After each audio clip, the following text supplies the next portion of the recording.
So good evening, National Property Networks for March 2023. The time is 7 minutes past, no it's not, it's 4 minutes past 7. Good evening to every single person, and good evening to the team, which Tina and Wayne, as usual. The person that makes me happy about anything else is my good wife Jeanette. And tonight's guest speaker is Ben, who is all the way from the northeast. We will not hold that against him, guys. Yeah, he's got a fascinating story, and he is going to give you some insight into some great new areas about what he's done, about what he's been doing, what he wants to do in the future, etc., etc., etc. So what I'm going to do, Ben, if you've got your slides ready, your presentation ready. Yes. Yeah, brilliant. Okay. Just a couple of things I wanted to mention today. I had a very odd situation yesterday or the day before, can't remember when, where a lender was querying one of my mentees' mortgage application because of the EPC regulations, or the new EPC regulations that have not even come in yet. And it caused some consternation between the mentee and myself in terms of whether or not they would still be able to get the mortgage, etc., etc., etc. Anyway, it was resolved.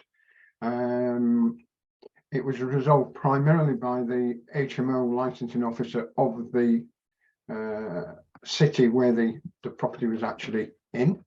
But the biggest thing, I then opened the newspaper this morning, and lo and behold, I find that the government are about to announce that they've put the whole of the EPC debacle back now to 2028 for everybody.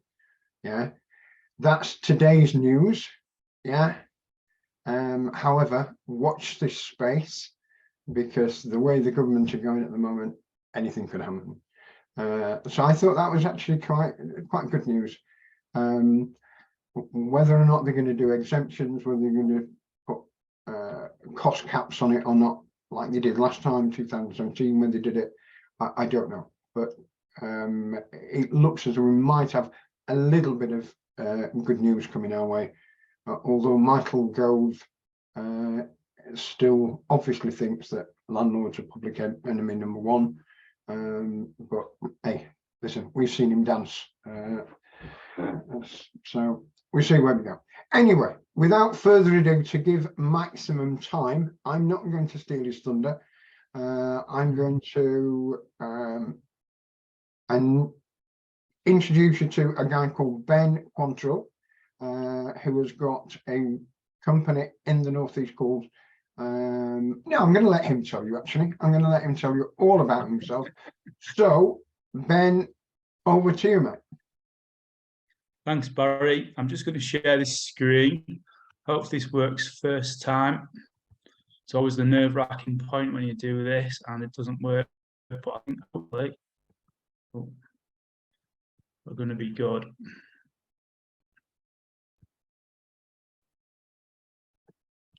Right. Hello. First of all, thank you to Barry and Jeanette and Tina for inviting me on this evening.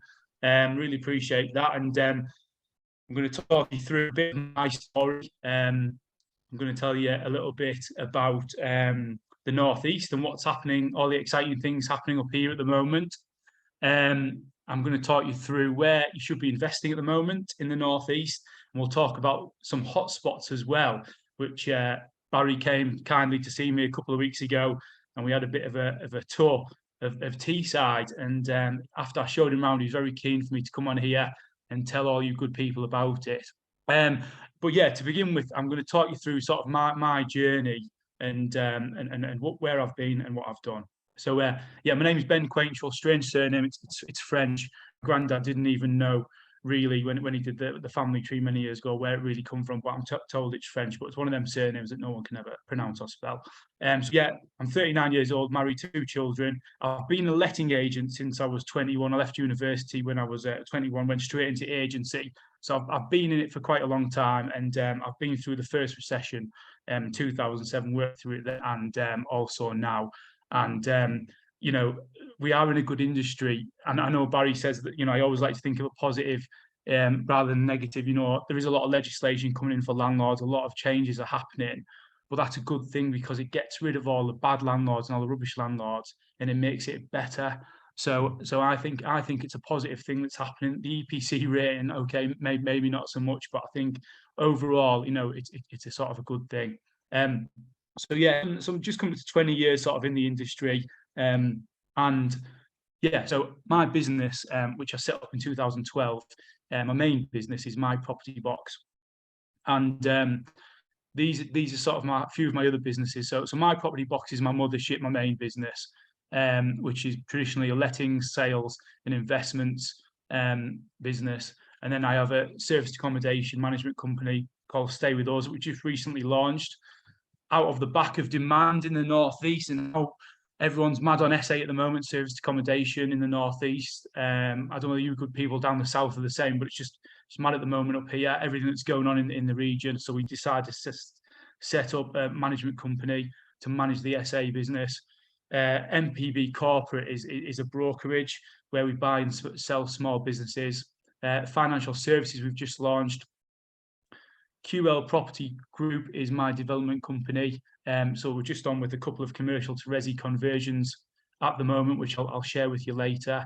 And then Confessions of a Letting Agent is my podcast. So yeah, if anyone would like to have a listen to that, please feel free. And equally, if anyone would like to come on it, Barry, I'll get you lined up for that. And yeah, please have a listen. So yeah, so sort of my journey is set the business up in 2012, and initially just had the sort of idea of being the modern agent, the first one to have Facebook back in 2012, and quite sort of digital agency.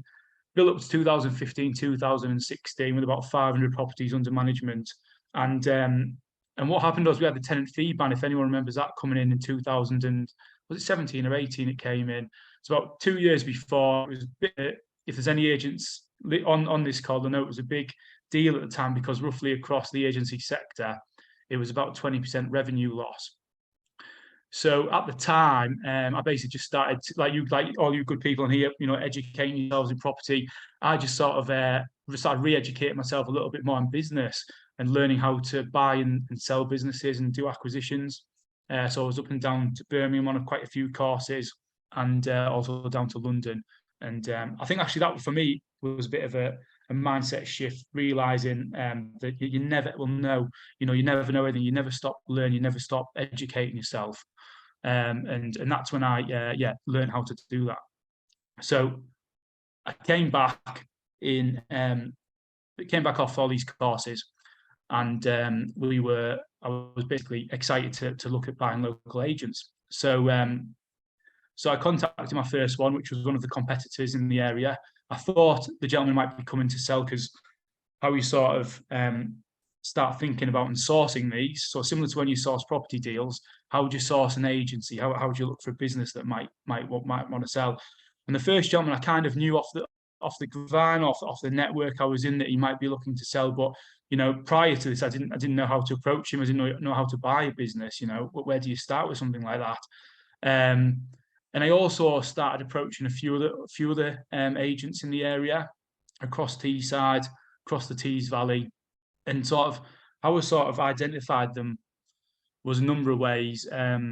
One was age, actually, on Companies House. I'd look at, either coming up to that retirement age, tired, they're thinking of offloading. A second would be, is the website tired? Are they one of the agents that, don't seem as bothered anymore, not as on it? The photographs on Rightmove maybe aren't quite as good as some of the agents. And you can kind of get a feel for which are the good and which are the ones wanting to step off. And I basically just started contacting them all, like you would do with an off-market property deal, really, when you put leaflet drop or approach somebody.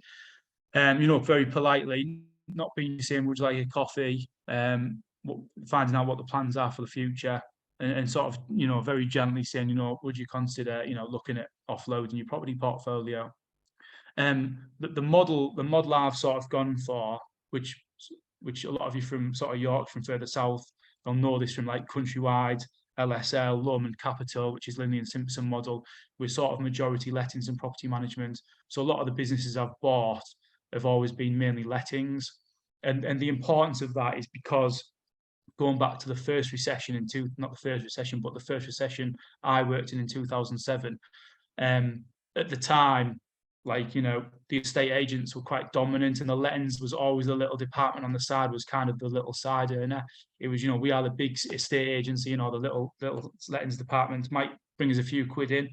But as soon as sort of, the sales side fell apart, you found, particularly in the area I was in, that suddenly all the estate agents started doing lettings. And then after that, it very quickly realised that the residual income on the property management stock was the key part of the business. So what you find now is a lot of these larger agencies now, their strategies at least have 50% lettings. Lomond Capital, Linley and Simpson is 75-80% lettings. So we've kind of gone with that as well. So the 9 acquisitions we've done over the last sort of 3 or 4 years is all been mainly lettings. We do have a small sales side. We still sell 20 or 30 houses a month, but in hindsight, it's small in terms of size of agency.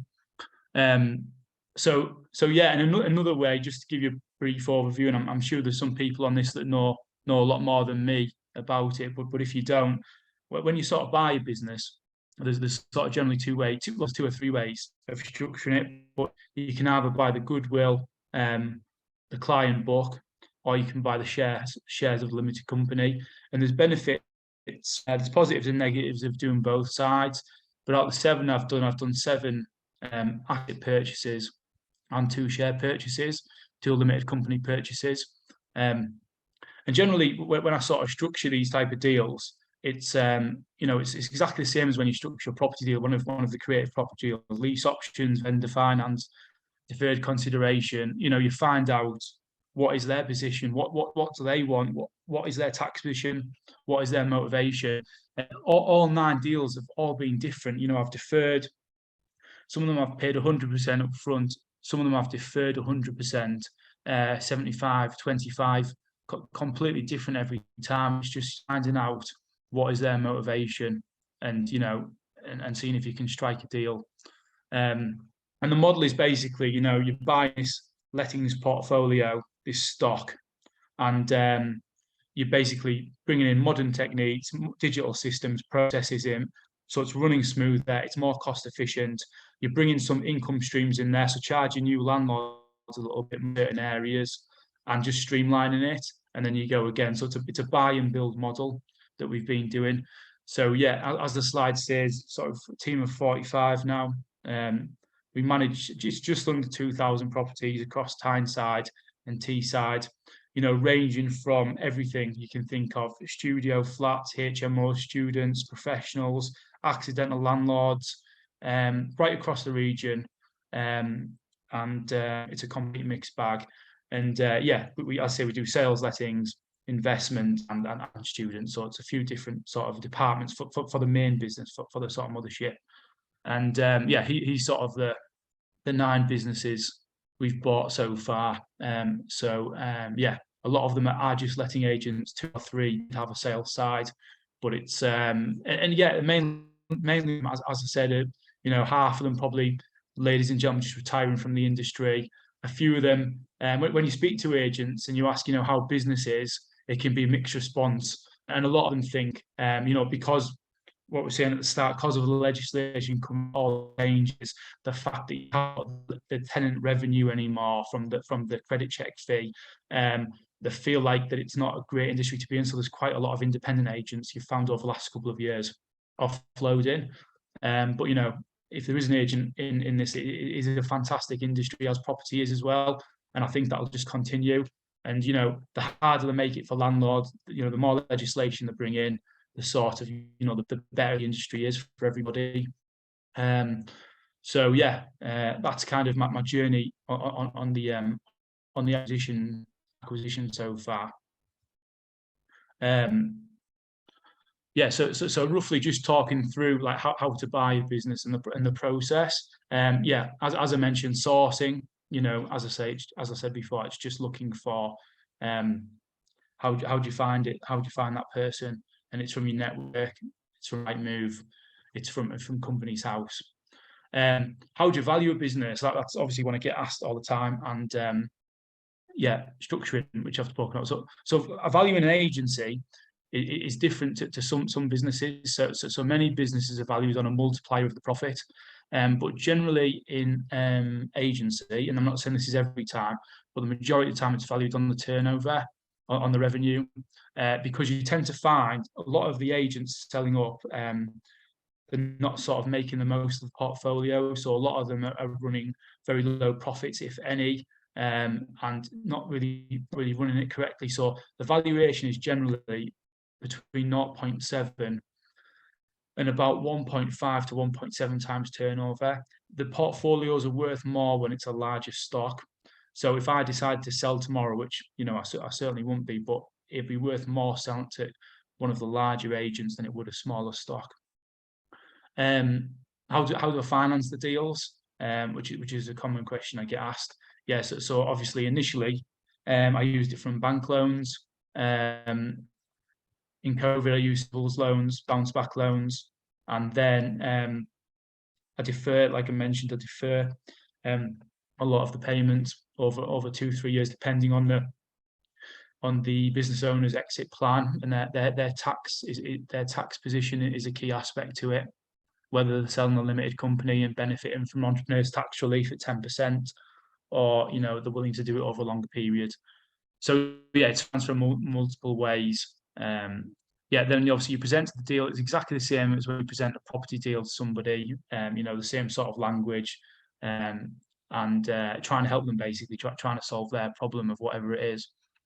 Once you've agreed sort of heads of terms, then you will go into full due diligence. So that will be a case if you can, depending on the size of the business, it's how much you want to spend on the due diligence. You can use your accountants and solicitors to get involved. Depending on the size of the transaction, you're not going to buy a 50 grand business, lettings business, and spend 15 grand with accountants on due diligence. You just wouldn't do that. But equally, if you buy £1 million business, then you probably would. So yeah, your accountants and solicitors will help you with that. But ultimately, a due diligence on an agency is looking at the tenancy files, how up to date the gas safety, the EPCs, the tenancies all up to date, the inventory's done, or the bond registered correctly. That's the type of due diligence you need to do, and you need to spot check. You probably can't search through 500 files, but you get a feeling, of the good agents from the bad when you start looking through the files. There was one agency we bought in South Shields, which was a learning curve for me. 50 properties, and all the gas safeties had run out. Tenants for £1,000 of a rent arrears. Gas, EPCs are out. It was just a learning curve, really. We hadn't done full due diligence on it, and yeah, it ended up not being a disaster, but it wasn't a buy. In your property journey, you make mistakes along the way. That's all part of learning, and that was one of ours. Yeah, then integrating the business. That's all systems and processes. Integrating Rightmove, Zoopla, CRM system, everything like that, which is quite a big process. The staff, where the staff sit, it's always a nicer takeover. If you're a property landlord and you're always used to with Barry at the agency, and Barry's come over with us, it's a lot easier process when Barry calls you and says, just to let you know, are you still dealing with me? Everything's the same. It's a different company, but I'm still looking after your property. That's a nice, easy process. When the staff don't come over, something like that, you do roughly get out a 10 to 15% drop off landlords, because equally it's a new company, they don't know who you are, and yeah, you kind of manage that into the process. One thing to mention, which you're quite big on, which I know Barry's huge on as well, is your personality profiling, learning. Which for me, when we did this about 4 or 5 years ago, what was just like the Matrix. Learning about yourself, and learn about what you're good at, what you're not good at, how you deal with things, how you react under pressure. And when we did this to the whole team and the management team and myself, it was just a really fantastic tool. You start to accept each other's differences, although you all want the same thing. It's good to understand how each of you think, and we are all different. We all some of us are good at things and others aren't, and it depends what area it is. So once you know what you're good at, then you can sort of do more of that really, and very quickly. We roll this out across the whole business. Out anyone that starts for us, personality profile is sort of we do it every single time. And then finally, and you guys will know this, the property guys on here, social media, the PR is massive. You know, every time we buy a business or we do an acquisition, you know, we do a PR piece, push out on social media, it goes everywhere, and the amount of opportunity that comes on the back of it is massive. We get offered, you know, agencies all the time. You know, people with properties that want us to manage them. You know, so it is great to celebrate your success. You know, not just from like your own personal side, but honestly, the opportunities that come out of it, it's absolutely worth doing. So, you know, if you're doing property deals, make sure you shout about them. Make sure you tell people about them, because you become the expert, and then people come to you. So yeah, promoting things is absolutely key. Sorry, I've raced through that there, and I know there's a lot to it. So we'll do 10 minutes at the end of questions. There's loads of questions to ask about buying businesses and integrating them. So yeah, we'll do some questions at the end. But let's talk about the Northeast and what's happening up here, and give you an idea of why I think, and hopefully a lot of you think, it's a good place to invest at the moment. So he's some, just to go through some things, what's happening. So the sort of, this started feeling 3 or 4 years ago. We knew there was some big things happening, and this, like Michael Gove's leveling up, and now the proof's in the pudding. It's from a property side, it's happening now, and so yeah, to talk through, there's quite a lot of different things going on. But obviously, the first one is the Freeport that's opening Teesside, which I've got a separate slide for, which I'll talk a little bit more about. But this was announced, I think, in 2018, and you kind of hear it at the time, but you don't take full notice. And it was only sort of 6 months ago did I really start taking notice. And then a month or two ago, I went for a tour, and it's just mind blowing. I'll talk about that on another slide. Yeah, there's investing CPI, which is a lab in Darlington. There's 2 or 3 of these being built at the moment. Central Park is another investment business hub. Darlington train station's the big one. So what Darlington's famous for, which a lot of you might not know, is the first rocket locomotive. Happened in Darlington, Stockton. So the spending 105 million on the train station. Not just because obviously trains started here, but the upgrade and the complete station, full shopping centre, huge area, and it's just started sort of 3 or 4 months ago. But on the back of that, they're building a museum, and they're going to celebrate Darlington's heritage. So absolutely huge. Obviously, some of you will know the Gigafactory, which is in Blythe. It was, you probably saw in the news that it was going ahead, then it wasn't going ahead. Now it's back on. It's going to be a battery factory, which is going to be absolutely huge. Yeah, the petrochemical at Teesside plant, £1 billion, absolutely massive. There's loads of these. I can just go on and on, but yeah, I'm going to talk to you about the Treasury, what's happening with the government departments moving to Darlington at the moment. There's about 400 or 500 moved here already. They've just got the site, and planning is just going through at the moment. But again, I'll talk you through a bit more about.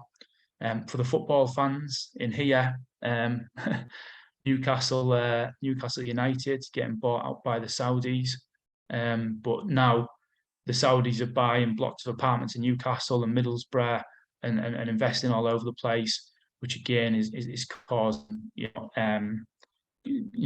causing prices to inflate, which I guess is good but bad at the same time. yeah, railway heritage of about 20 million. Amazon have just moved like 3 sites up here. The first one opened out of COVID, 4,000 employees on the outskirts of Darlington, another 2,500 in Durham, another 2,000 in Gateshead, and they've just announced for another plant, so another warehouse. So it's yeah, ongoing, and we've rented loads of properties to people from Amazon. The first happened, they opened about a month after COVID started. And if you remember, obviously we were all in lockdown and we didn't really know what was happening, whether it was 28 days later type movie experience. Thankfully it wasn't. But what happened was Amazon decided to open a month after, and all the estate agents in Darlington closed. And we weren't allowed to do viewings in person. But what we decided to do is do video viewings. That's kind of when video viewings kind of started being born. And we do all our sort of documents, tenancy agreements, moving packs online anyway, unsignable. So so we decided to do all the viewings by video, and we do all documents over online, and then we ended up just filling our whole stock. I think we let about 50 houses in 2 months. But demand for that has just continued, and you know that it's the demand is people moving up from the south, they're moving away from London, from Birmingham, they come up to northeast. One of my friends' son works in a team in Amazon, and he said, yeah, he's the only one from Darlington. Everybody's from outside areas. So because basically the northeast is employment here now. You can live arguably in a nice house for cheaper than you can down south. So you can feel these people moving. Beside airport, so Ben Houchin, the mayor, which some of you might know, is sort of really sort of wherever you sit politically, and certainly I'm no expert on politics, but Ben Houchin is really getting after it. And if you have a Google him or read about him, he's really pushing things. I heard not so long ago he's trying to get Tesla to Teesside and all this sort of stuff. So he's really pushing the region. And yeah, you probably might have seen on the news, I think it came out on Monday, that Deloitte have just announced they're going to open a site in Darlington with 200 members of staff, and that's on the back of the Freeport. So yeah, there's some big companies looking around. One of my commercial colleagues said KPMG were viewing offices only a couple of weeks ago. So yeah, everybody sort of in sort of big businesses is definitely looking at the northeast now as a serious contender for the areas. Yeah, so just talk to you a little bit about the Teesport and what it is, and the Freeport. And again, there might be someone on here that knows a lot more about Freeports than me. So please forgive me if I say something that I'm not sure about. But yeah, I didn't know what a Freeport was till about probably six months to a year ago. I kind of had an idea, but yeah, ultimately what it is, it's they've got this 4,500 acre site. They've got a planning permission from 2018. Sorry, they rallied in 2018 for planning permission. So it's this 4,500 acre site that has sort of a permanent planning position. So if you wanted to build an industrial site warehouse, you can approach the Teesport Corporation, South Tees Corporation, and they will build you whatever you want. And then you ultimately lease it back to them. But the benefit of a Freeport is it's a tax-free port. So how I had explained to me is, if you want to bring something in on a vessel into the Freeport, you can offload into your warehouse or industrial site, build whatever you can build. It's free of stamp duty and other taxes, and then you can ship it back off from the port or into the main country. This site is absolutely massive. Like the South Koreans are building the first 1 million square foot site. It's absolutely huge. We're going to build a wind farm site called the Dogger Bank, about 80 miles off into the North Sea. It's a 10-year project, and these wind farm turbines are going to have 100-meter propellers. I can't get my head around that, but they're going to be the biggest in the world, and they're currently bidding for other European work. The Americans are building this huge warehouse. There's probably about 6 or 7 massive billion-pound companies building these huge warehouses, as well as smaller operations. It was supposed to be originally a 25-year project. Because of all the private investment coming into the area now, it's just going to be 10 years. They're 2.5 years in now. I'll talk about obviously the hotspots and property next, well, after we've done the Treasury, but you can already feel in the area, you know, all the service accommodations booked, all the buy-to-let are full, you know, the building at the moment and the contractors in the area, but you know, we've been told they haven't got anywhere to live. They've got accommodation problems at the moment. So you can't really feel it. And as I said, they haven't really even arrived yet, just the scratching the surface at the moment. So yeah, have a Google of it, go on the website, have a look at the free part and have a read about what's going on and which companies have invested so far, because it is absolutely mega. Yeah, moving on to Darlington. So yeah, I think a lot of you'll know that the Treasury is moving to Darlington, which is amazing. For us Northeast people, I always think, imagine working in London in Whitehall for the Treasury and being told you're being relocated, and and someone saying where are we going? Like, going to Darlington in the Northeast. Where's that? Well, for the price of your apartment, you can have a 5-bedroom detached house with a swimming pool. Maybe it's not a swimming pool, but you know, something decent. But yeah, anyway, it's happening. You know, I was in the sandwich. My office is around the corner from this, and I was, you know, at the sandwich shop, and I'm chatting to people from London. You know, I'm asking them about property. Where are you staying? Oh, we're staying around the corner. All right, okay, yeah. Who's in charge? Always trying to find out what's going on. But yeah, so there's 1,100 jobs in total, and this is the spread of the departments. We've got Department for Business, Energy and Industrial Strategy, International Trade, Department of Levelling Up, Department of Culture, Media Support, Department of Education, Office of National Statistics, that was a major one, Competition and Markets Authority. When this was first announced, as I say, a few years ago, I remember someone saying, it's not just the department, it's everyone else that's going to feed off this. And sure enough, here we are. Deloitte on Monday just announced it. KPMG are coming. You know, it's happening. You can really feel it now.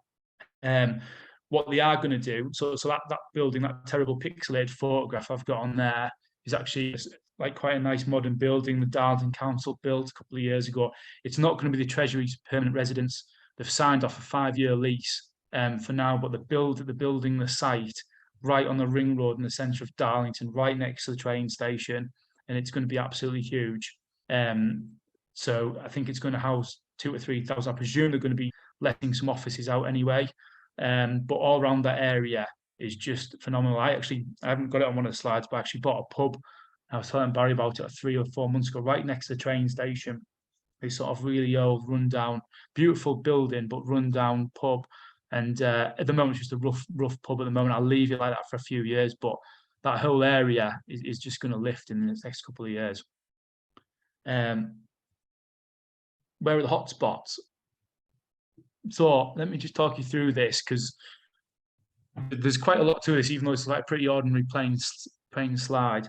So Darlington, the problem with Darlington is at the moment is it's quite premium. So every man and the dog at the moment from the south is coming to Darlington, coming to the network and saying, I've heard Darlington's the place to buy. And there's Southern investment coming, Middle Eastern investment. Everybody's buying Darlington. It's forcing the prices up. Despite what you see on the news, everything's still selling at the moment here. And it's really moved things. So trying to find good deals at the moment in Darlington, it's very difficult.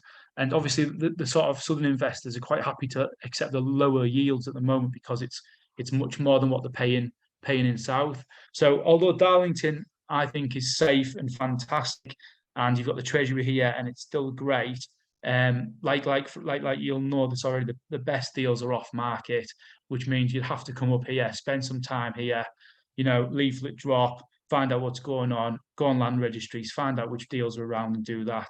Because as soon as it's gone Rightmove up here at the moment, you're competing with 20, 30 other investors, and yeah, it's good, but it's competitive. Middlesbrough and Stockton is really good at the moment. You know, there's some quite rough areas like there is everywhere in the country in different towns. So you do need to know the areas, but Middlesbrough and Stockton is particularly good at the moment. I think there's still some room of growth in these areas.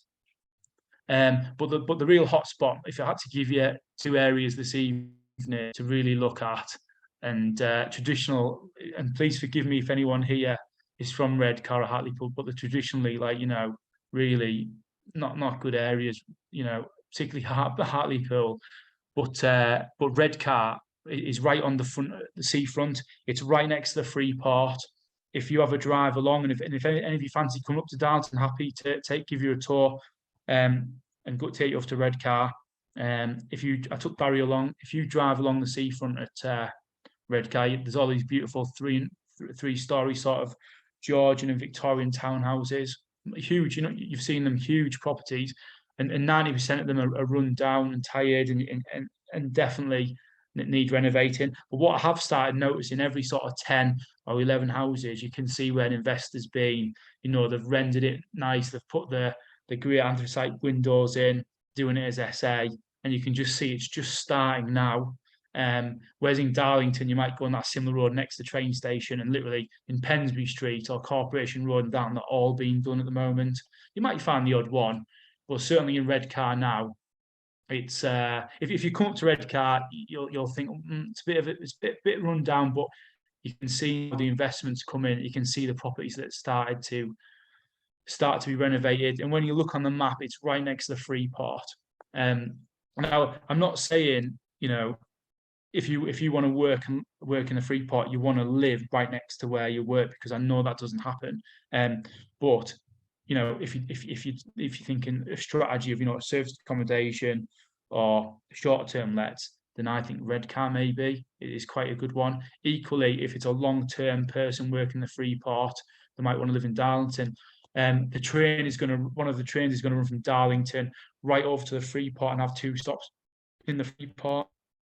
The second didn't take Barry round, but I was there. If any of you are friends on Facebook or Instagram, you'll see I was in Hartlepool the other day. Now, please forgive me if anyone's from Hartlepool. Hartlepool is generally seen as an absolute shithole in the northeast, but honestly, I had a good crowd on Monday, and really great buildings. And again, if you map it all out, where the free port is, to where Hartlepool is, to where Redcar is, and just drive along them roads, you'll see some massive opportunities. Like, really, it depends where your risk appetite is and how where you are on your property journey and what you want to do. But there's some fantastic commercial resi conversions around there, and some fantastic residential, like townhouses, who could make some great HMO service accommodation units. But yeah, that would be my 2 areas if I was going to look at Redcar and Hartlepool, and happy to take anyone on a tour. If you all come, I might have to get a bus, but happy to take you guys round them. What type of property should you buy? You guys, hopefully, with Barry's help, know all about this, but I'll just talk a little bit about which properties are good. At the moment, I joke on saying I could rent a dog kennel at the moment in Darlington. Every single property is letting at the moment. But what's absolute key is, which you know this if you're in the property game, is spec standard has to be high. High the spec, high the standard, the better the rent, the better the quality tenant, and the higher rent you're going to get. If you're on this and you're like thinking, I'm just getting into property, I haven't even got my first property yet. Where do I start? One of the first properties I sort of advise people, and I think it's a nice, safe one, is like a 3-bedroom ex-council property. I quite like these. Sort of Darlington Teesside is full of terrace properties which let really well, but I think you can't go wrong with a 3-bedroom semi-detached family home.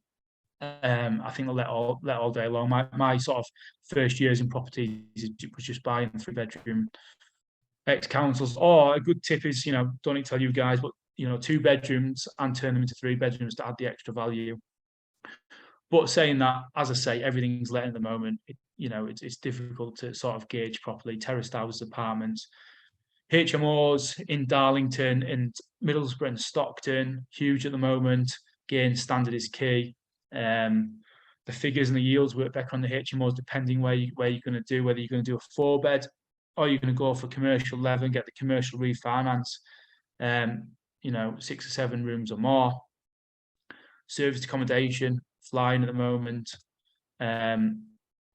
It's the single rooms, But what we try and target, my wife that runs this, we try and target contractor let. So we are trying to target, contractors building the train station. That train station project is 5 years. So, you're not going to move the boat now. They haven't even dug the foundations yet. They've literally just cleared some of the areas last couple of months. They haven't dug the foundations yet. So it depends of how active you are. If you're really proactive, you would be looking who's won the contracts for Darlington, where they're going to stay, etc., etc.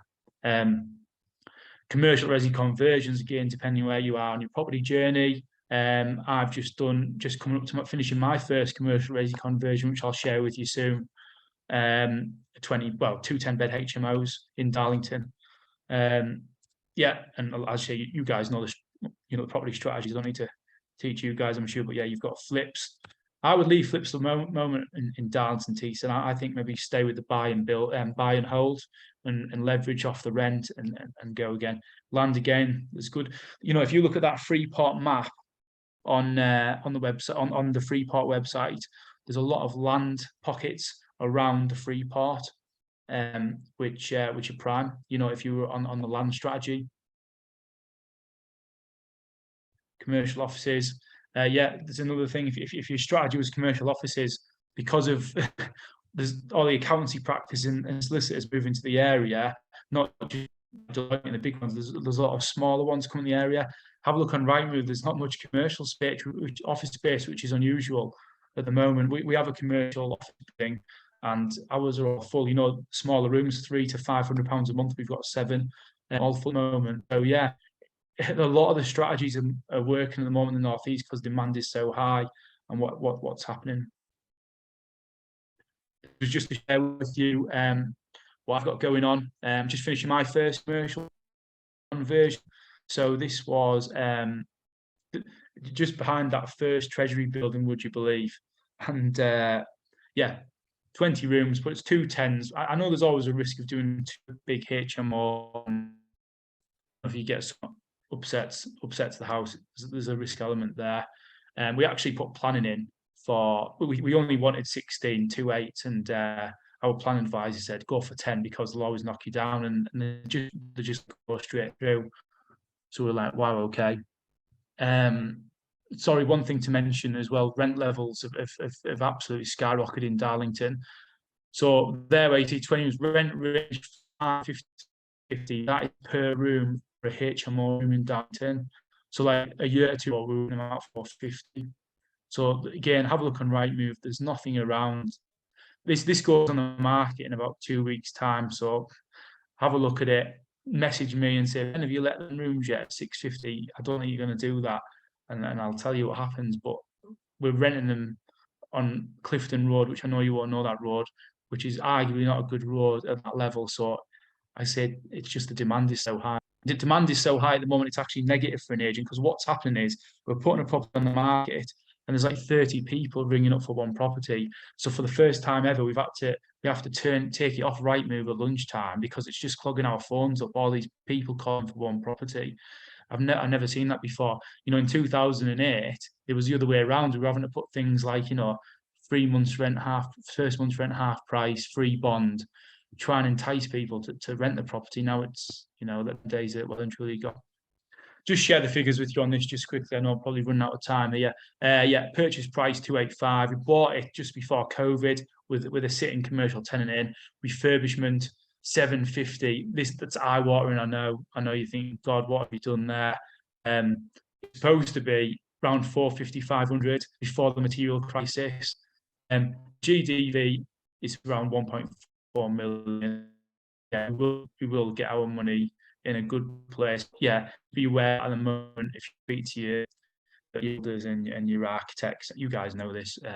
Materials, as we all know, is just shot up at the moment, just crazy. But it's a nice yield on that, 10%. And my friend that I do this with, that JV'd on this, we're keeping this. This is a long-term strategy. We're not flipping it on.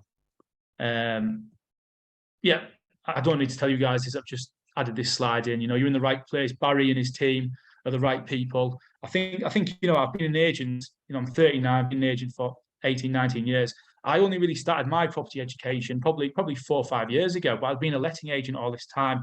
So I appreciate it's frustrating as investors dealing with agents that aren't property educated, because there's nothing worse than speaking to an agent that is not willing to, listen to what your, potential property deal is, what you want to propose to landlords. So yeah, but yeah, just going back to property books, courses, Barry's course, educating yourself, social media groups, local property networking groups, some fantastic ones in the Northeast. If any of you guys fancy coming up, happy to share them with you. We've got a really good one in Darlington called The Property Thing that my friend Paul Million runs. Some of you might know Paul. It's a great one. We have about 100 people there. You have quite relaxed. You have a pint, we go for curry afterwards. But people are just talking about investment, development, Teesside, Freeport, Darlington. It's just really buzzing networking event. So I recommend you get there. And I think I'm about coming up to time. Yeah, that's it. Questions and any questions? Ben, could you take your slides down, please? Say that again. Sorry. Slides down. Take your slides down, please. Yeah, of course. Well.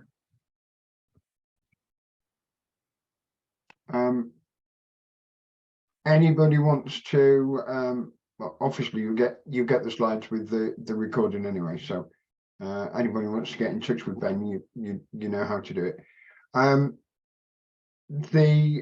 I think the important thing for me, and it's quite interesting what Ben was saying there about property education. I think the very, very first time I met Ben, comparatively recently actually, and we both agreed that there was actually a need to start training the other side, the dark side, if you like. So Ben and I and Ben's business partner we're actually looking at putting courses together to literally teach letting agents and estate agents how to deal with investors. Yeah, because there is some sort of myth that they've got, and we both agreed that there was a bit of a hole where we ought to be teaching estate agents and estate agents and letting agents as well as teaching investors. So we're also going to do a back to basics investor training course, so that anyone that's had any training should be able to remember how to deal with estate agents and letting agents. And more importantly, and it's a common thing between Craig Phillips from GA and Ben and myself, yeah, about how landlords sometimes struggle. The older landlord, I don't mean older in terms of age, I mean older in terms of long standing. They've had property for a little bit longer, don't understand how important tenants are and how important tenants are to look after. Yes, government's doing their thing in terms of protecting tenants, which is quite right. The problem with the government doing it, on my political soapbox, is the fact that they will often use a sledgehammer to crack a nut instead of doing it from within and sort of, getting all the decent landlords together and say, look, there is an incentive for you to do it the right way. There should be no excuse for having tenants in properties where there is damp or condensation or leaking roofs or no gas safety certificates or anything. That is absolutely totally inexcusable.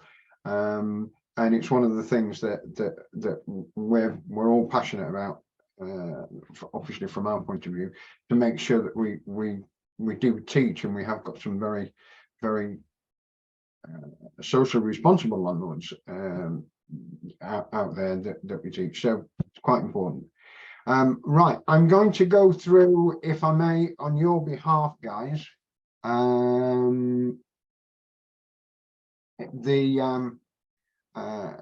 the questions. So I'll pass them on to you, Ben. So I've got, you seem to know a number of deals on the area. Would you consider packaging some offers and sourcing them through Jeanette. Oh, I should have read that before I read it out.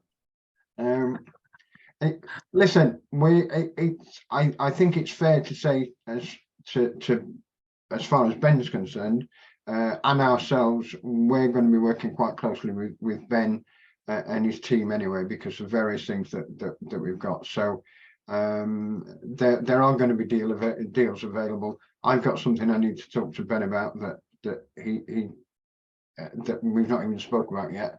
So there are going to be some quite good things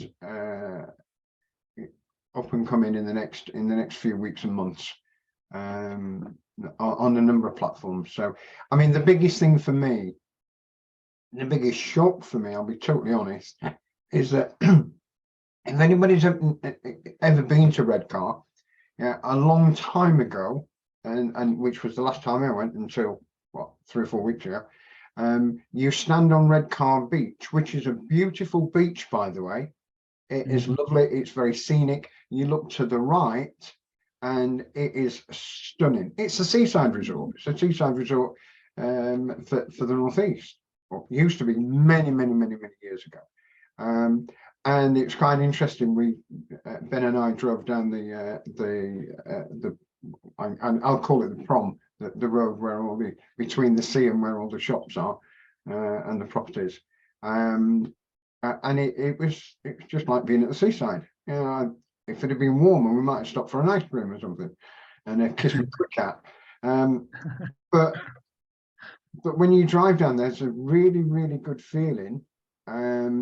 When you used to stand on the beach, if you look to the left instead of to the right, you would see old factories, a steelworks, what looked like parts of an oil refinery. It was horrible, and because of the Freeport, they've knocked the whole lot down. And now from the beach, you can hardly see anything, can you, Ben? It's all gone. That's right.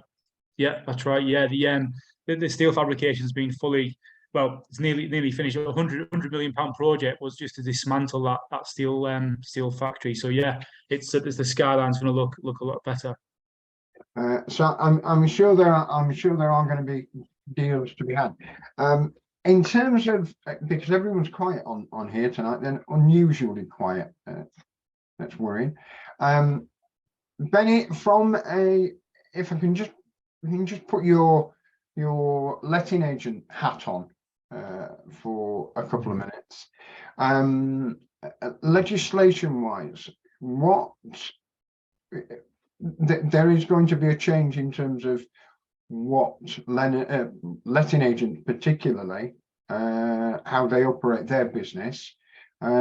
Can you just give them a sort of brief overview of some of the things that you need to do as letting agents to ensure that that landlords are complying with the new regulations coming in, the landlord and tenant act, etc., etc. Yeah, well, do you know what? I'll be honest now. This list is so long.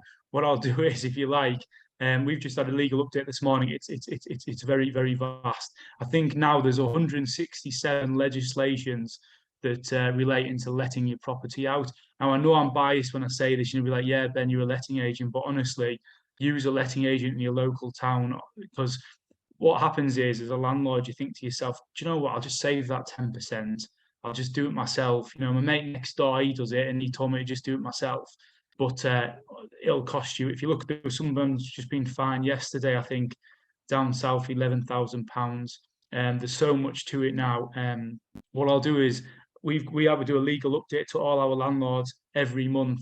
I'll send it to Barry. I'll put it on the presentation, and I'll send you all, because what's coming in the last couple of months and what's coming in the next 6 months, you just can't do it. In order for you to manage your own property, you'd have to book yourself onto a course for a couple of days to learn everything. It's not worth it. You need to sort of value your own time, concentrate on growing your portfolio, and outsource the management. But it's vast, and there's more coming in, and that's what the government wants to do. They want to bring in, they want to regulate it. They want to bring in more regulation to the industry. Non-fault eviction is going to come, and that's the big one. So, but it's good, you know, it's good. It gets rid of the bad landlord. It gets rid of the rough landlords that don't do things properly, and that's better for us because it makes demand higher and just makes the industry better. Yeah, and you've got to bear in mind, guys, that letting agents have got to be compliant too, in terms of what they do, because you know, they will be hauled over the coals by the local authorities exactly the same as you will. I can't remember what it was about. Someone's just been fined £100,000 or something. I noticed in the press this morning as well. Yeah, the HHSRS is massive now, as you know, Barry, and they're whacking out fines. Local authorities using it as like an income generator, and yeah, like, you know, even in our area, Darling Council, Middlesbrough Council, they using it as an income generator. So yeah, you have to be compliant. The days have gone now where you just used to sign a tenancy agreement and then hand the property, the keys over. You know, yeah. Self-management is definitely coming to an end, sadly, for your private landlords. Absolutely, and you know, at the end of the day, we're not letting agents, because most people, well, I'm saying most people, a lot of people operate and invest it out of area anyway, so it's really not practical to be able to, you know, do that. And as I said, quite interesting that even the lenders now are making sure that certain levels of compliance, like the EPC situation, making sure that they're on board and in place before they'll even lend. So if you're not complying, the lenders will just not lend you the money. It's as simple as that. They will want proof that of compliance. Yeah, absolutely. You know, the EP, it was in the news again this morning. Rishi said something about the EPC, and we've said something on our social media about it. But 2028, they're saying. But a lot of you remember the Green Deal that came in and things like that. They're going to have to throw some money into it, because, you know, a lot of our properties have just scraped a D. Like half of our portfolio wouldn't even get to a C. Like all the houses in our area are all single brick, round the bay windows. You know, they're not going to pass. Like, there's a lot of money you're going to have to be putting before we get to a C. Yeah, no, absolutely. Okay, well, we'll cross that bridge when we get to it. So, Ben, thank you ever so much for your time. Really appreciate you and doing the presentation, telling us about Darlington. I understood you, so I'm assuming everyone else can. With the strong northeastern accent, you're fine. By the way, if you do ever go up, yeah, and you do ever go and meet Ben, right? If you can say, Ben, can I please have a look at your HMOs, your 2 10-bed HMOs, right? Yeah. Because they are stunning. They are absolutely stunning. Thank you. No, absolutely. If anyone fancies coming up, you know, add me on Facebook after this, or add me on Instagram. And if you've got any questions, just drop me a message. And yeah, if you want to come up, happy to spend some time with anybody that wants to have a look around. And yeah, I'll take you around my development. I'll take you for a pint in the rough pub I've just bought. £2 a pint, by the way. And yeah, more than welcome. Yeah. Brilliant. Okay, so thanks for that. Virtual round of applause for Ben, everybody. As always, thank you very much, Ben. Anyone who wants Ben's details, let me know. I will pass them on to you. Right. We have a unusually, yeah, we have a brief interlude between now and the time we've got Wayne up, because Jeanette has got something very, very exciting that she wants to share with you all. And you know, very, very rarely do we actually sell anything directly on the National Property Network. But Jeanette's got something that you might want to have a look at. So over to you, Mrs. White.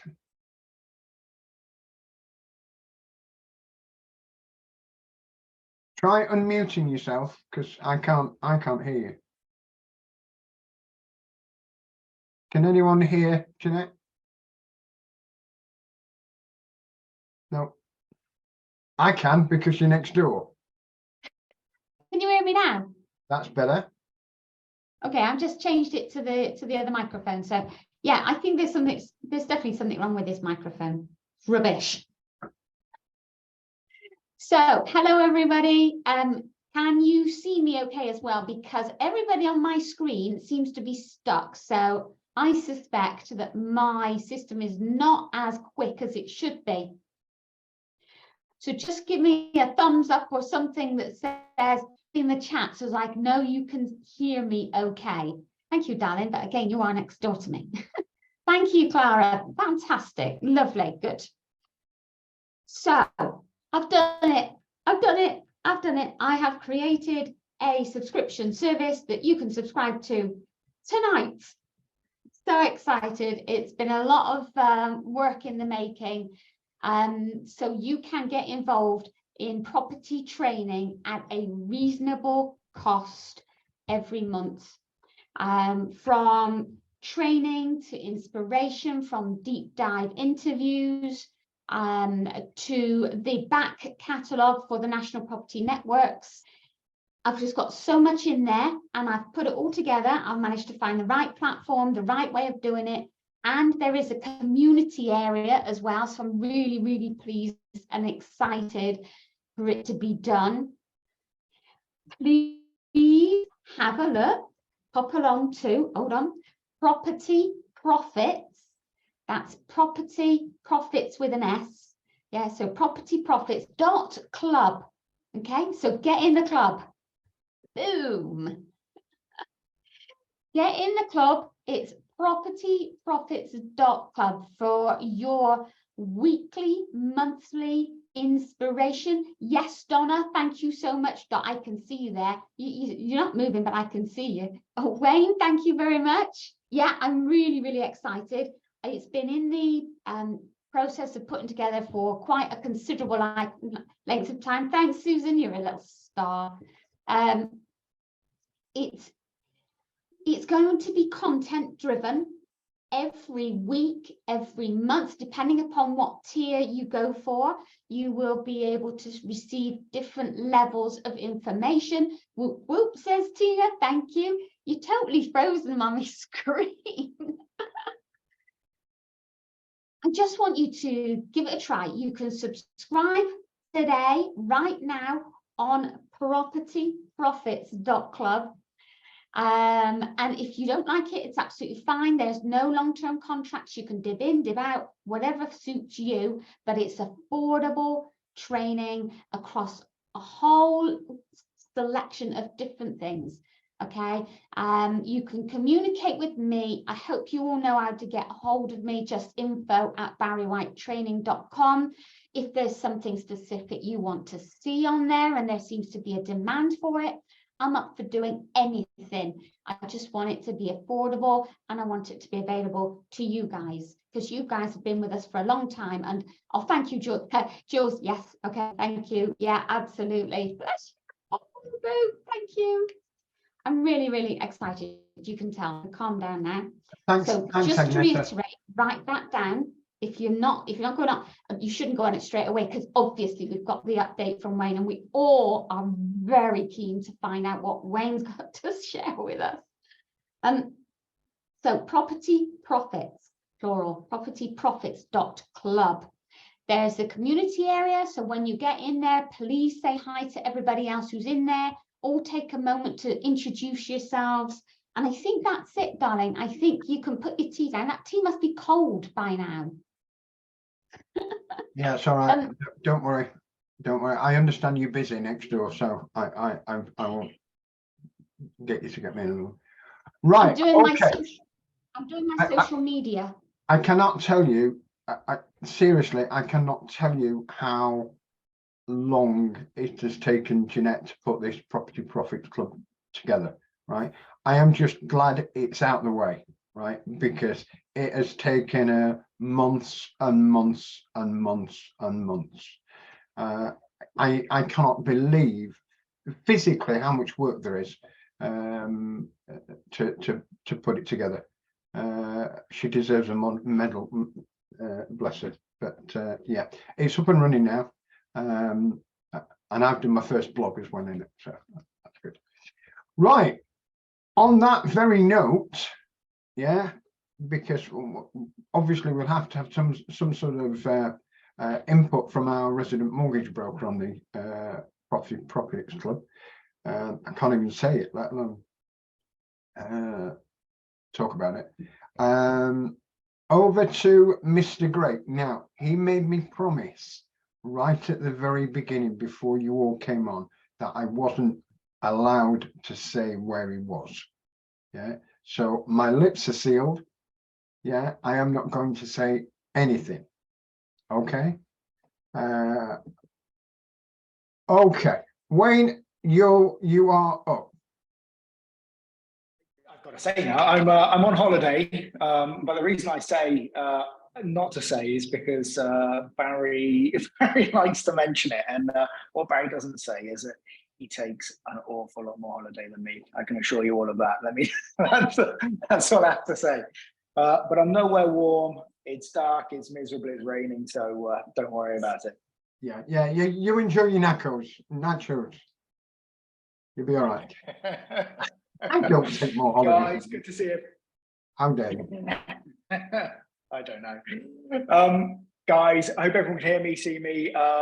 Good to see everyone as per usual. For those of you that perhaps haven't met me before, haven't seen me present before, I'm Wayne. I'm the Managing Director of DMI Finance. DMI Finance being a mortgage brokerage focusing on investors. So anything that an investor could want in terms of finance, we're to arrange it, whether it be kind of simple traditional buy-to-let mortgages, whether it be something more complex, whether it be your commercial to resi conversions, your auction purchases, your short-term bridging finance, ground-up developments, whatever it might well be, we are there to assist you.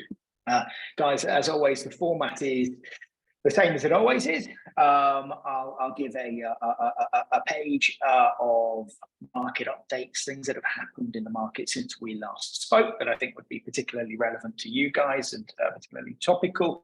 And then I'll give you an idea of the headline rates, where they sit, and then I'll show those headline rates in comparison to where they were this time last month when we met. They're color coded and it's all fancy and it's all easy to read. So guys, market update. Well, it's interesting. I sat here in Feb, didn't I? And I wondered whether we'd see a base rate rise this month. And I think I hypothesized that probably wouldn't see a base rate rise this month. Probably would see one, expected another one this year, but didn't see it coming this quickly. Well, clearly I was wrong. As you know, base rate has featured on my slide since the tail end of 2021, and no doubt will continue so. But I'm hoping it won't be too long before we're able to report that it is decreasing. I'm not going to make any more predictions, but with some, I guess.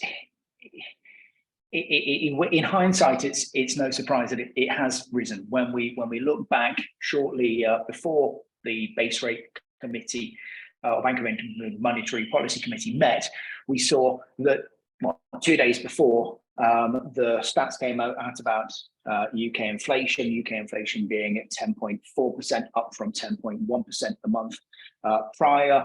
We saw that the US Fed increased their target range, effectively the American Bank of England base rate, to a range between 4.75 and 5.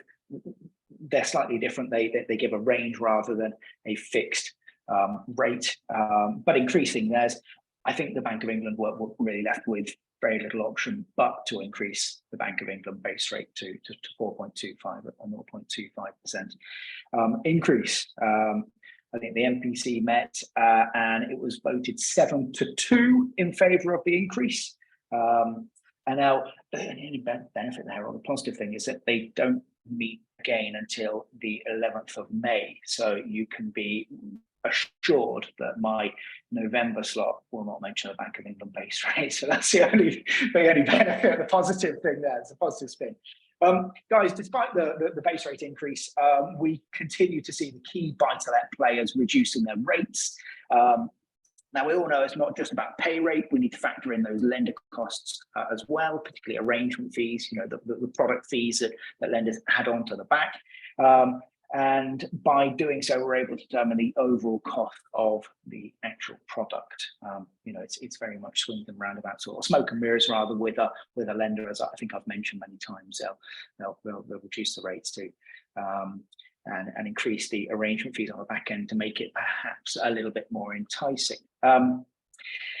Now, despite us seeing some products with some hefty product fees in the market, I'm pleased to report that a number of lenders are reducing the rates that they charge as well as the arrangement fees too. So we are really seeing some competitive products. So when you see the next screen, you'll see that by and large the rates have gone down since we met last month. And bear in mind that with a 0.25% base rate increase having been taken into consideration, and not only are the headline rates lower, by and large the arrangement fees are slightly lower too. So it really is quite competitive. Now, swap rates, guys, which determine what fixed rate pricing lenders can offer, have eased back. Silicon Valley Bank collapsing in the US has certainly had some significant impact on that. Swap rates reduced, I think, immediately by something like 0.4%. Now, they are teetering back up slightly. They will, again, kind of level out, but they are much lower than where they have been, certainly the latter part of last year, and making, the rates that you and I can borrow are much more competitive. It's a complex subject, a little above my pay grade, perhaps, but it does appear, at least for now, that it may bring some positive news to UK borrowers. Guys, talking about those rates where lenders are being a little bit more creative in their approach, talking about reducing their interest rates and charging higher arrangement fees. I mean, we've seen some lenders that have offered, what I would see in today's market as exceptionally low interest rates. We saw, I think, Landbank come out with something like 4.59 or 4.69% on a 5-year fixed limited company product. Really, really low in terms of where the rest of the market sat, with high arrangement fees, but enabling people to borrow based on that lower rate, enabling them to borrow more on a given rental income. As many of you will know, and I think I've made it clear before, that you can, when a lender assesses how much they'll lend, the rate that you pay is paramount to assess how much you can borrow. So that same £500 rental income wouldn't achieve the same loan amount on a rate of 4.59% per annum than it would on a rate of 5% per annum. We are seeing more lenders move into that space. So really reducing their reducing their interest rate, upping the arrangement fees. We had a conversation or a meeting with some of the senior guys at Paragon talking about exactly that. It's been something that they've not really entered into. They've not been offering what's known in the industry as pay rate products. So their rental stress has never been based on the rate that you pay necessarily. It's been based on a notional rate. So they're thinking about coming into that space, just enabling us on those lower yielding, higher value properties, guys, to be able to borrow up to that 75% or as close as we possibly can. What have we got next? If we go back to autumn last year, rates were being pulled left, right, and centre, not really lasting for any particular length of time, guys. Now, I don't know if I've mentioned it, it's useful to quickly highlight rates are staying in the market for an awful lot longer than they were previously. So whereas they may have been pulled at a moment's notice, they are staying live for somewhat longer now. Up to 28 days is the typical shelf life of a product. Now, guys, I mentioned last month that Birmingham Midshire is one of the kind of key players of yesteryear, 2007, 8, 9, 10. They're a big player in the buy-to-let market. I mentioned last month that they were coming into the limited company sector. It hasn't happened yet, but in the interim, we've heard murmurs, rumors. I would say it's definitely correct, and it's definitely likely to definitely will happen in the not too distant future. We've seen Accord and Skipton also likely to enter that limited company space. So more lenders coming into the limited company space, guys. I think it's great news for investors, and it's a clear sign that lenders' appetites are improving. Guys, I'd love to sit here and say that I think product rates will continue to drop back further and further, but I think realistically where swap rates are and the Bank of England base rate is, that there's perhaps limited room for that to really happen much more. However, what we are seeing is lenders' criteria really enhance as a way for them to kind of extract more business for themselves. You know, there's not much more they can do if they're pricing the same as their nearest competitor. Well, then there's not much they can do on price, because you know they have to protect their margins. What they can do is open up their criteria, and that's what we have seen. I mentioned last month that we saw Landbay re-enter the HMO multi-unit space for first-time landlords. We've seen TML, the mortgage lender, have re-entered the space for first-time landlords now. We've seen some of the lenders that used to lend in expats, a space that pulled out middle of last year, re-enter it. In fact, we've seen one buy-to-let lender enter the market only today. So a lender called MT Finance. If any of you are in the kind of bridging market or have perhaps used them as a bridging lender, they've been in the market for about 15 years, specializing solely on bridging.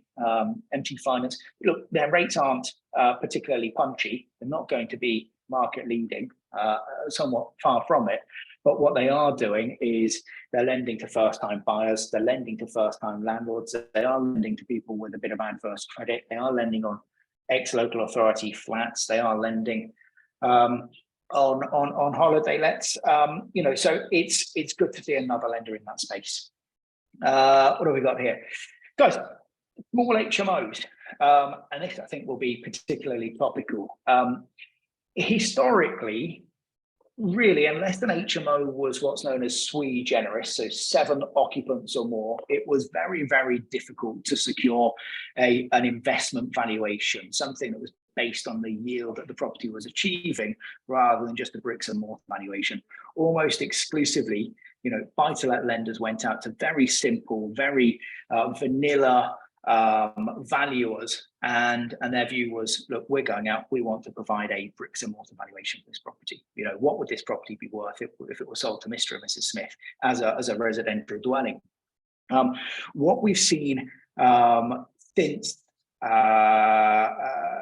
since we've had a couple of ultimately, some of the valuers have come back and they've said that properties have been so overdeveloped, these residential dwellings that aren't sui generis, that might be 5 or 6 occupant, 5 or 6 bed properties. We've seen some from those vanilla valuers that they've come back and said, actually, you know what, these properties have been too overdeveloped, we're not going to value them.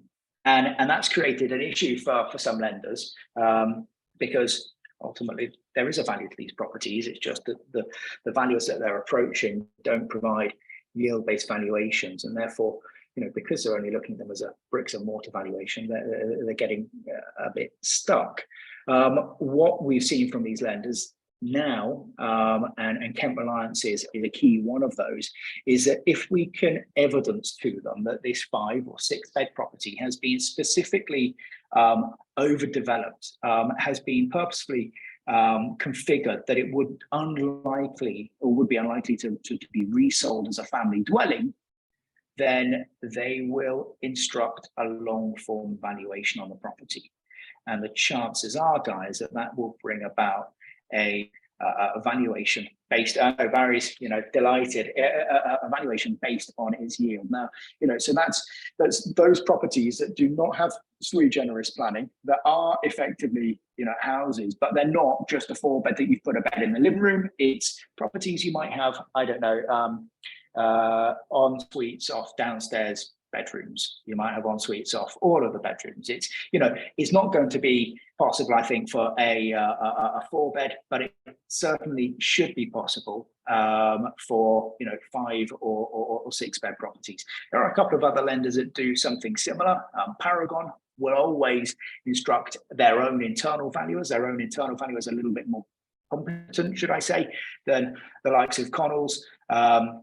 and they will always take inference on the yield. Potentially too would be some of the lenders that use allied, like Shawbrook, like Landbay. But it's a really strong move, as I say, from Kent Reliance to consider their approach, and rather than just turn these applications down because their valuer says they're not worth a penny, because that's what the valuer will do, just nil value it and say don't lend.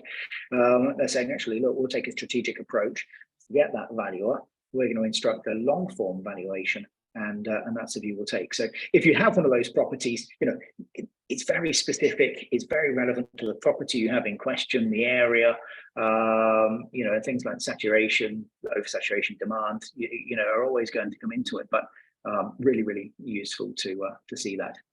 And then the last point, guys, is medium rise cladding. And I put some notes down on this because this presentation, with me being away, was prepared by one of my team in the office. And I can't quite remember the exact specifics of this point. But guys, I mentioned probably in January that the government had made some changes to the way that the bill would be put for cladding on high-rise properties at 18 meters or above, and how that change had been implemented by the big six banks: HSBC, Barclays, Santander, Nationwide, Halifax Bank of Scotland, and NatWest.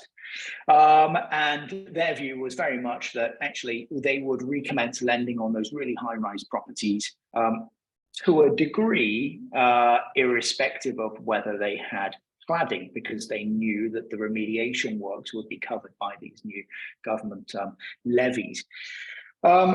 The government had been running a trial, as I understand it, on more medium rise properties, so between 11 meters high and 18 meters high, and now the trial was effectively for those properties that didn't have any freeholder. The freeholder had gone bust, perhaps. And ultimately, there's a scheme now, a levy for those properties. They are rolling that out across all medium rise properties now. So as I understand it, let me just say, the medium rise scheme pilot involved a small number of buildings where developers were not available to pay for the remediation. I do apologize, guys. Whilst this was only a pilot, this is to be rolled out fully very shortly, with the application for the application window for the medium rise buildings due to open in spring 2023. Guys, what that effectively will mean is that these properties should now become more mortgageable. And what you have to understand is, I think, previously I saw something like 300,000 individual dwellings were being prevented from securing mortgages or for those properties being sold to anyone other than a cash buyer.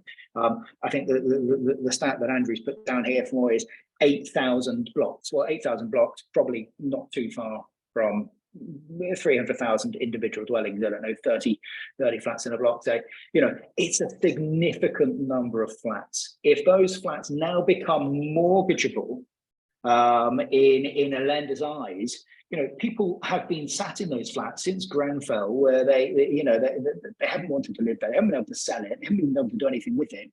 I think the market will become, dare I say, saturated with these flats, and there may be some real strong pickings there. I think these properties will come to the market, and if they're mortgageable, then I think it might be something that you guys should be considering. Guys, that's it on the front of the market update. If we have a look at then headline rates, as of today, as we know, Bank of England base rate sitting at 4.25%. Same methodology with my color coding here, very technical. The kind of blue means it's green, blue means that it's gone down. The headline rate is more competitive than it was where we were this time last month when we met. Black means it's remained the same, and red means it's gone up. Now, what I would say at that red point, guys, is look, it's a discounted variable rate. Yes, it's not a direct link to the Bank of England base rate, but it comes as no great surprise that the lender have increased their variable rate by 0.25% when the Bank of England base rate went up. So yes, that rate has gone up, but it has only gone up from 4.3 when we met last month to 4.55. So the actual loading, if you like, has remained the same. It's just the price point on the rate's gone up because the Bank of England base rate's gone up, which has meant that the variable rate's gone up. But, so, whilst it shows as red, in truth, guys, in my mind, it should be black, which, puts that into a pretty good position. I think it's the first time since we met, probably since last October, where all of the rates have been sub 5%. So, quite competitive. And those headline rates, guys, the pack are getting so much more close to the headline rates. Headline rates could have been there and the rest of the pack could have been up here. What we're actually seeing is headline rates are there and the pack is, just behind it. So these aren't just artificial kind of rates that nobody gets those. And this is where the market really is. It's much more competitive now than it has been for some time, guys. Appetite's there, and new lenders are coming to the market, and criteria is becoming more flexible. So anybody that has any questions, I'm more than happy to answer them. But that's where things are at the moment, guys. I'm actually quite impressed with those rates as they stand, Wayne. Me too. One of the issues that we all forget, depending on how long you've been investing in property, the 20-year average for investment mortgages, buy-to-let mortgages, is probably standing at somewhere between sort of 5 and 6%. I know when we started, we couldn't get a mortgage for less than 5%. And they're actually below, I think, the 20-year average now, which is great. Absolutely. Yeah. I mean, if we go back to kind of 2006, they were 5.5%. I think a product with no ERCs, I remember, there's one that everybody wanted no ERCs, obviously, as a buy-to-let, long-term buy-to-let, as you'll all appreciate. I think the 6.35 was a really, hot product back then with high fees. These weren't products with a grand fee. It wasn't unusual to be paying a 2.5–3% fee back in those days. So yeah, I'm actually quite chuffed with those rates and the way things are going. It's making our jobs a little bit easier. And I've been doing a bit of research over the last few days. I'm finding and bear in mind that I don't just look at properties that I'm looking at buying or that I'm involved in. I've probably got probably 25–30 mentees, and on a regular basis, week in, week out, I am helping them with various properties, going through various numbers with them, as is Jeanette. She's got a similar sort of number that, as you know yourselves, because you're all sat there all over the country. And there are still some good properties out there that it's coming back to us. So I know there are people saying, "Oh, doom and gloom. It's all going Pete's on." Not from where I'm sat. And Wayne's insight there into what's happening with the mortgage rates, I think it's great that we cannot go back to 2.5%. Mortgage interest rates. That was never ever going to be sustainable. But the problem is that people were conditioned. 2 years people are conditioned to liking those rates, or 3 years people were conditioned to liking those rates. So the jump seems huge. And if you think when they first if I think about Trustgate, last November or whenever it was, what did they go up to, Wayne? When Liz and I mean, we're talking 7.5%. I mean, look, some lenders, I mean, at the beginning of this year, I had a conversation with Foundation BDM. She called up and she said, I've got some great news. I've got some great news. Our rates are coming down by 0.9% per annum. You think, almost 1% drop. That's phenomenal. And then I remembered that they'd kept their rates at something like 7%. So they're actually dropping them down to still above 6%. It's dreadful. But yeah, I mean, some of these lenders really whack their rates up to an excessive amount. And that's because swaps rates were doing that and they just didn't know. Everything's much calmer. It's calmer at a higher rate than anybody that's new to the market wants it to be.